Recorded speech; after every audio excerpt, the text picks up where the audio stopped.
Hi, so this is Claire of Grief Conversations with Claire. I'm a grief coach, grief educator and speaker.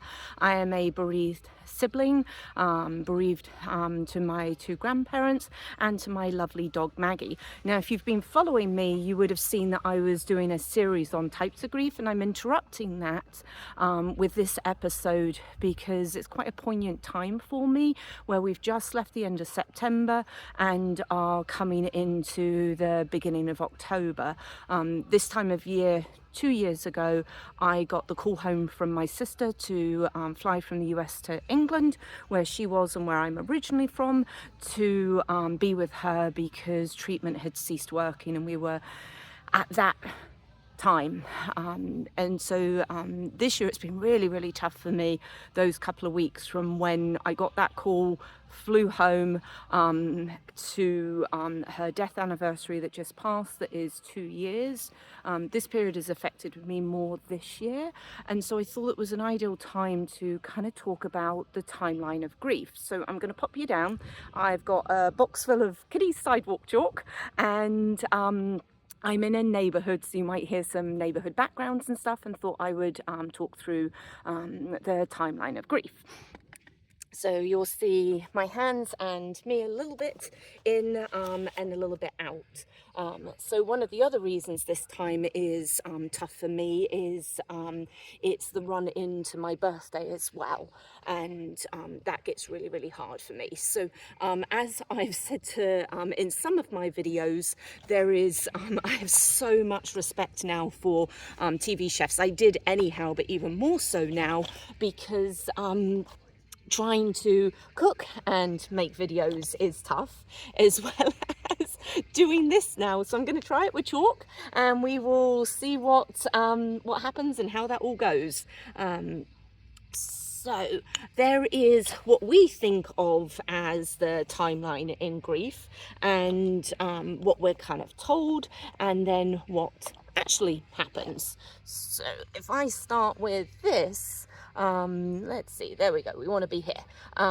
So we think the timeline in grief is you're in your kind of normal everyday life, the death happens, and then you have some grief, and then you kind of keep going, and it becomes that type of a line, and it keeps going up there. What actually happens is you do have this normal period of how life was and the death that happens, and then what grief is just basically a load of this going on. And I'm going to use different colours to signify that you've got so many different things going on that have so many different effects on you, from whether it's work, your children, other things in life, and it just gets all so messy. Oh, that bit of the chalk just went off over there, so we'll just grab another one. Let me see, I've got a nice pink here, and this is what happens.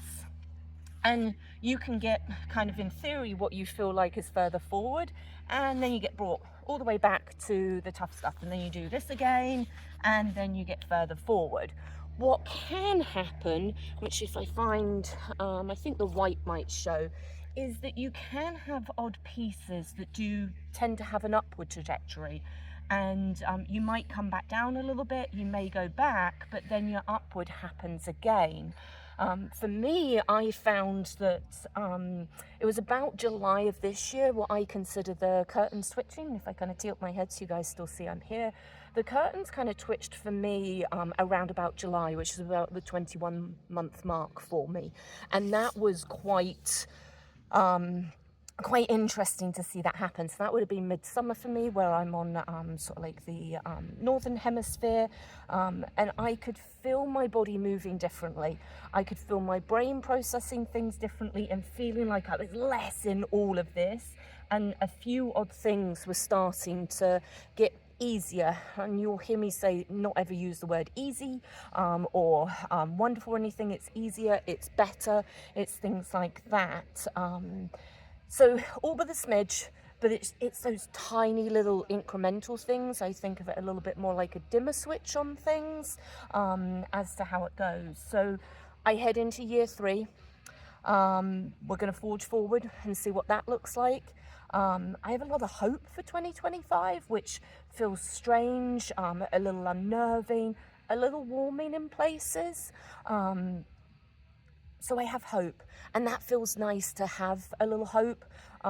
It feels a little odd, if a little bit wrong in a way, but I'm also going forward and I'm doing things that Lisa and I had planned, or things in her honour, or bringing her along with me as well. Like I've got something planned in November, and I've already got planned kind of how she's coming with me.